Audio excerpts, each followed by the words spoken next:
Hi all, welcome to football arena. Super താരം Cristiano റൊണാൾഡോയെ കുറിച്ച് ഒരുപാട് റൂമറുകൾ പുറത്തേക്ക് വരുന്ന ഒരു സമയമാണ് ഇത്.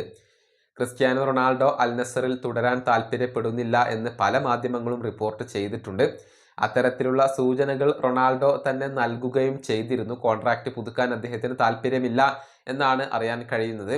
അതുകൊണ്ട് തന്നെ ഏത് ക്ലബിലേക്ക് റൊണാൾഡോ പോകും എന്നത് ഇപ്പോൾ ആരാധകർ ആകാംക്ഷയോടുകൂടി ഉറ്റുനോക്കുന്ന കാര്യമാണ്. അൽ ഹിലാലിന്റെ പേര് വലിയ രൂപത്തിൽ ഉയർന്നു കേൾക്കുന്നുണ്ട്.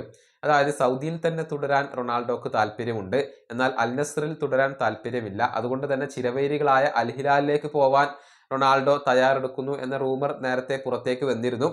ഇപ്പോഴിതാ ഫുഡ് മെർക്കാറ്റോയുടെ മാധ്യമ പ്രവർത്തകനായ സാൻഡി ഔന ഇതുമായി ബന്ധപ്പെട്ടുകൊണ്ട് ഒരു അപ്ഡേറ്റ് നൽകിയിട്ടുണ്ട്. അതായത് അൽ ഹിലാലിലേക്ക് പോകുന്ന കാര്യം ക്രിസ്ത്യാനോ റൊണാൾഡോ വളരെ സീരിയസ് ആയിക്കൊണ്ട് പരിഗണിക്കുന്നു എന്നാണ് ഇപ്പോൾ അറിയാൻ കഴിയുന്നത്. അദ്ദേഹത്തിന് അൽ ഹിലാലിലേക്ക് പോവാൻ അല്ലെങ്കിൽ അവിടേക്ക് ജോയിൻ ചെയ്യാൻ താല്പര്യമുണ്ട് എന്നാണ് സാൻഡി ഇപ്പോൾ പറയുന്നത്. അങ്ങനെ സംഭവിക്കുകയാണെങ്കിൽ ക്ലബ്ബ് വേൾഡ് കപ്പിൽ കളിക്കാൻ ക്രിസ്ത്യാനോ റൊണാൾഡോക്ക് കഴിഞ്ഞേക്കും. മാത്രമല്ല അൽ ഹിലാലിന്റെ ജേഴ്സിയിൽ അദ്ദേഹത്തിന്റെ അരങ്ങേറ്റം അത് റയലിനെതിരെയായിരിക്കും. കാരണം ക്ലബ്ബ് വേൾഡ് കപ്പിലെ മത്സരത്തിൽ റയൽ മാഡ്രിഡും അൽ ഹിലാലും തമ്മിലാണ് ഏറ്റുമുട്ടുന്നത്. ജൂൺ 19-ാം തീയതിയാണ് ഈ മത്സരം നടക്കുക. അതിനു മുന്നേ റൊണാൾഡോ അൽ ഹിലാലിൽ ജോയിൻ ചെയ്യുകയാണെങ്കിൽ റയലിനെതിരെയുള്ള മത്സരത്തിൽ അദ്ദേഹത്തിന് അരങ്ങേറ്റം നടത്താൻ സാധിക്കും എന്നുള്ളതാണ്.